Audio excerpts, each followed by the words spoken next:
चिन्ह पिता पुत्र पवित्रात्मा के नाम पर आमीन। सर्वशक्तिमान महान परमेश्वर पिता, हम आपको धन्यवाद देते हैं, राजाओं के राजा प्रभुओं के प्रभु प्रभु यीशु मसीह, पिछली रात के लिए, आज के दिन के लिए, शाम रात के लिए पिता हम धन्यवाद देते हैं कि आपने अब तक हमें संभाला, बचाया, जीवित सुरक्षित, अचानक मरी मृत्यु से बचाया। जितने प्रभु तेरे बेटे बेटी उन सब के लिए मैं प्रार्थना करता हूँ जिन पर तूने दया और कृपा दिखाई है प्रभु, लाखों लाख हम धन्यवाद देते हैं कि तेरे कहे अनुसार हमारे हर एक परमेश्वर परिवार के सदस्य जीने वाले चलने वाले बने, इस योग बना। पिता, आज का वचन जब हम पढ़े सुने हमारे जीवन में 100 गुना फलों को लाए, और पिता आज का वचन हमारे विश्वास को मजबूत करे, इस योग बनाए। प्रार्थना यीशु के नाम पे मांगता हूँ। मेरे मुख पर पहरा बिठाइए, मेरे होठों के द्वार की रखवाली कीजिए। आज बोलने वाला मैं नहीं, वरना आप स्वयं मुझ में होकर अपने वचनों के द्वारा पिता हमसे बातचीत करें। यह प्रार्थना प्रभु यीशु के नाम पे मांगता हूँ, सुनिए और दया से ग्रहण कीजिए, आमीन।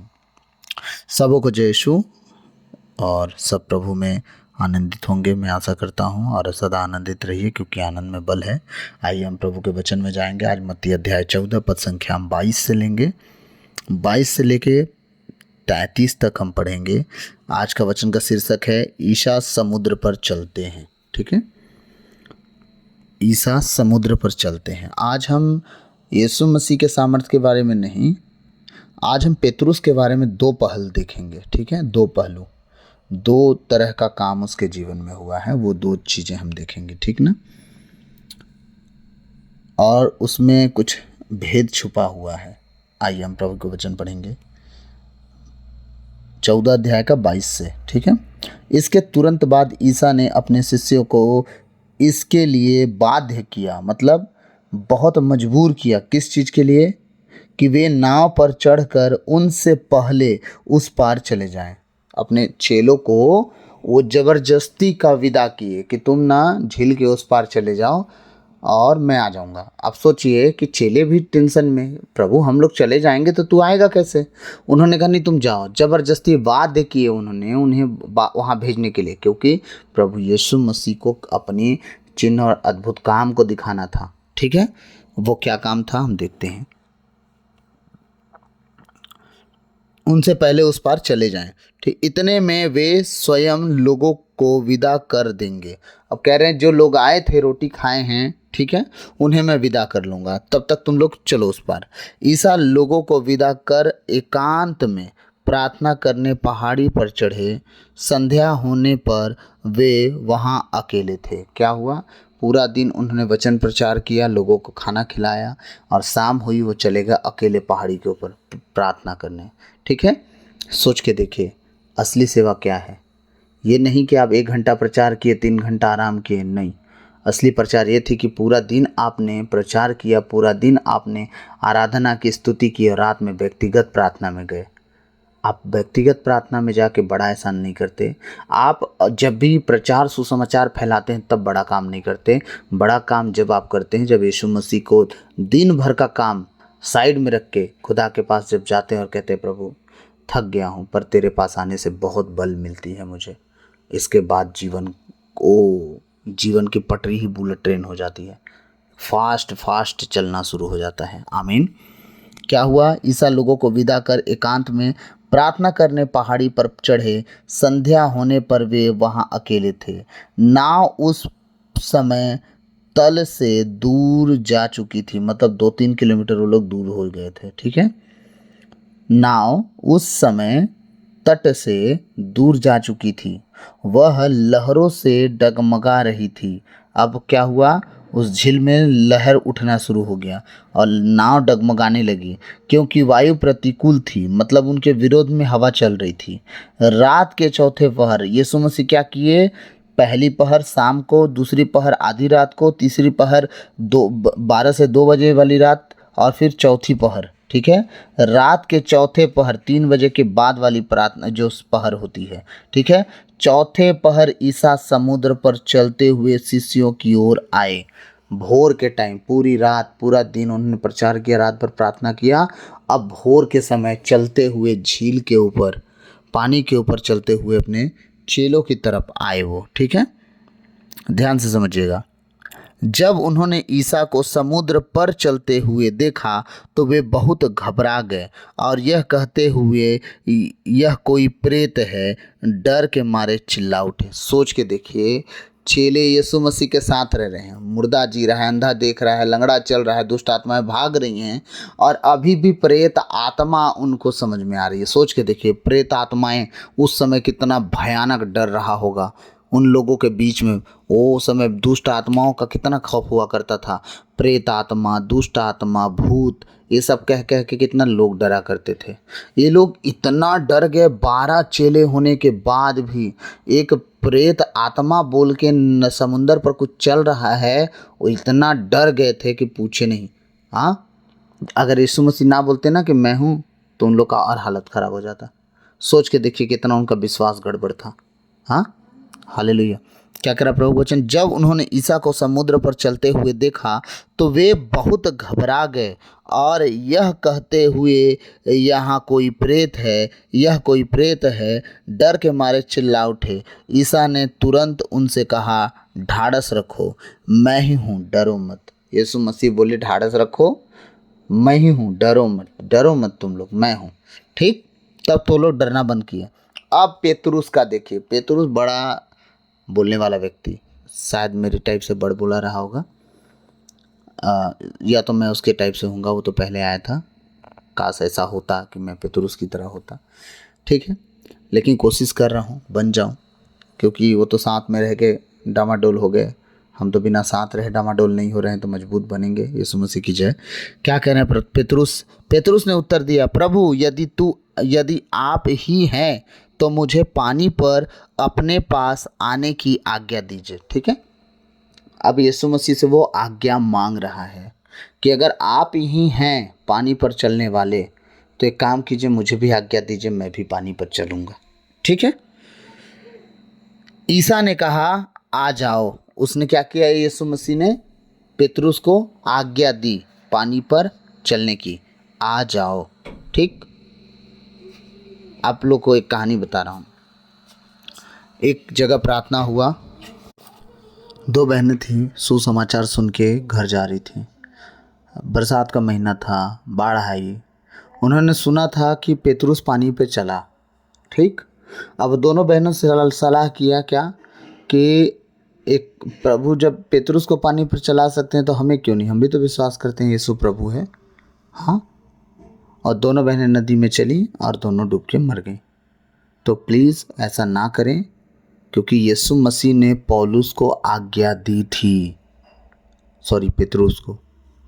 पेतरुस को यीशु मसीह ने आज्ञा दी थी। उसने आज्ञा मांगी थी कि प्रभु क्या तू आज्ञा देता है कि मैं आऊँ। पेतरुस ने उत्तर दिया, प्रभु यदि आप ही हैं तो मुझे तो पानी पर अपने पास आने की आज्ञा दीजिए। कौन सा वचन है ये? 28 वचन, 14 अध्याय का 28 वचन पढ़ लीजिएगा। कह रहा, उन्होंने कहा कि अपने पास आने की आज्ञा दीजिए। ईसा ने कहा, आ जाओ, परमिशन ग्रांटेड। उन्होंने परमिशन दे दी आने की, आ जाओ। ठीक, और जो 2 बहनें मरी उन्हें परमिशन नहीं मिली थी। आज जो पानी पर चलने का दावा कर देंगे इंसान, उन्हें परमिशन नहीं मिल रहा है और वो चल देंगे तो मरेंगे नहीं तो क्या होगा बताइए? डूबेंगे नहीं पानी में तो क्या होगा? क्योंकि पानी पर चलने के लिए आप थोड़ी बनाए गए हैं। हाँ, परमेश्वर जब तक आपको परमिशन ना दे दें, अनुमति ना दे दें, तब तक आप कैसे चल सकते हैं? पेतरुस को तो अनुमति मिली, आपको तो नहीं मिली है। ठीक है, इसके बाद क्या हुआ? प्रभु आने के लिए बोले।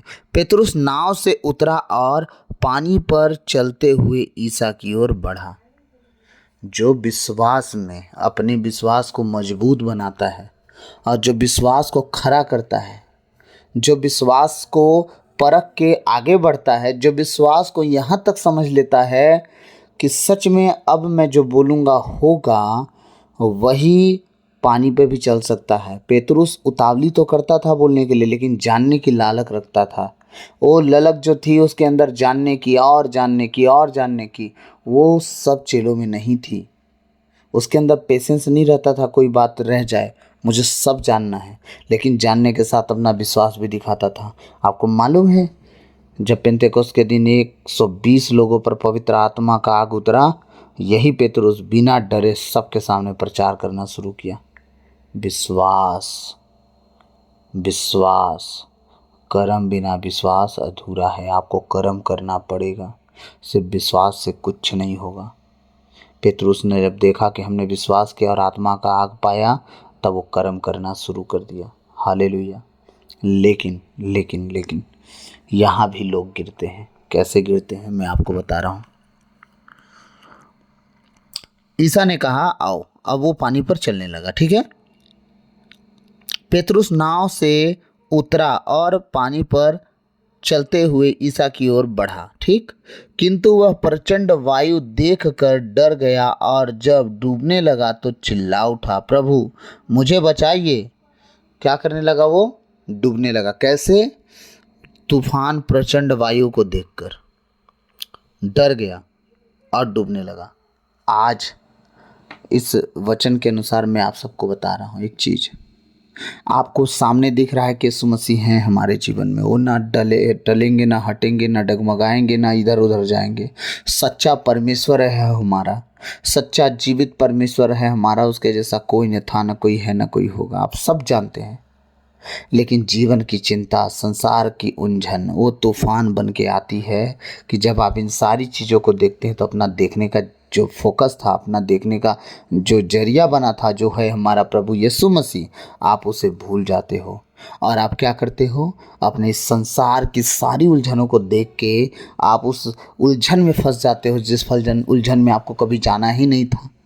क्योंकि सामने छुटकारा खड़ा है, सामने मुक्ति खड़ा है, और आप इन छोटे छोटे लहरों को देख के, इन छोटे छोटे विपत्तियों को देख के अपने जीवन को डुबोने के स्थान में, अवस्था में ले जाते हैं। पेतरुस के साथ क्या हुआ? सामने खुदा खुद पानी पर चल रहा है, लहरों को देखा, डर गया और क्या हो गया? डूबने लगा। मैं आप सबसे विनती करता हूँ, जब आपको पता है कि आपका लक्ष्य स्वर्ग राज है, धरती पर आपके ज़्यादा से ज़्यादा कोई क्या करेगा? शरीर की हानि कर सकता है, पर आत्मा का कुछ नहीं कर पाएगा। आमीन। तो शरीर का हानि करने वाले को छोड़ दो, उसको हानि करने दो, लेकिन आत्मा की आग को ना बुझाओ। आत्मा को परमेश्वर के राज में पहुँचने से ना रोको। हालेलुया। संसार की चिंताओं से, उन तूफानों से, उन प्रचंड वायु से, उन लड़ाई झगड़ों से कृपया बच के रहें, ताकि आप डूब ना जाएं। हालेलुया। आगे क्या कह रहा है प्रभु का वचन? प्रभु मुझे बचाइए। ईसा ने कहा अल्प विश्वासी। ईसा ने क्या कहा? ईसा ने तुरंत हाथ बढ़ाकर उसे बचा, थाम लिया और कहा, अल्प विश्वासी, तुम्हें संदेह क्यों हुआ? क्या कर रहे हैं प्रभु? पेतरुस को पकड़ के, पेतरुस तुम्हें शक क्यों हुआ? नहीं, पेतरुस का नाम पेतरुस नहीं, बोलते अविश्वासी। ए अल्प विश्वासी, तुम्हें संदेह क्यों हुआ? क्या तुम विश्वास नहीं करते कि मैं जीवित परमेश्वर हूँ? अगर विश्वास करते हो तो तुमने शक क्यों किया? वो प्रभु का पूछना था।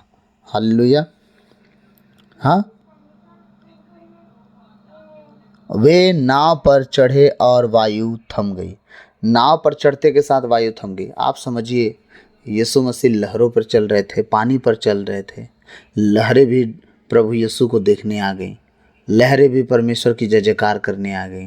जब यीशु मसीह नाव पर चढ़े, लहरें शांत हो गई। क्या कृपा थी। एक जगह स्तोत्र ग्रंथ में पढ़ते ना, ये पहाड़ पहाड़ियों प्रभु की स्तुति करो, ये जीव झरने प्रभु की स्तुति करो, पेड़ पौधे मिट्टी पत्थर सब प्रभु की स्तुति करो। तो भी तो स्तुति करने आए थे कि आज जीवित परमेश्वर मिट्टी को छोड़ के पानी पे चल रहा है। क्या बड़ी बात है। उससे लहरें भी मिलने आ गई थी। मैं ये लिखी बातें नहीं, मैं अपने से बोल रहा हूँ। जो नाव में थे, क्या हुआ?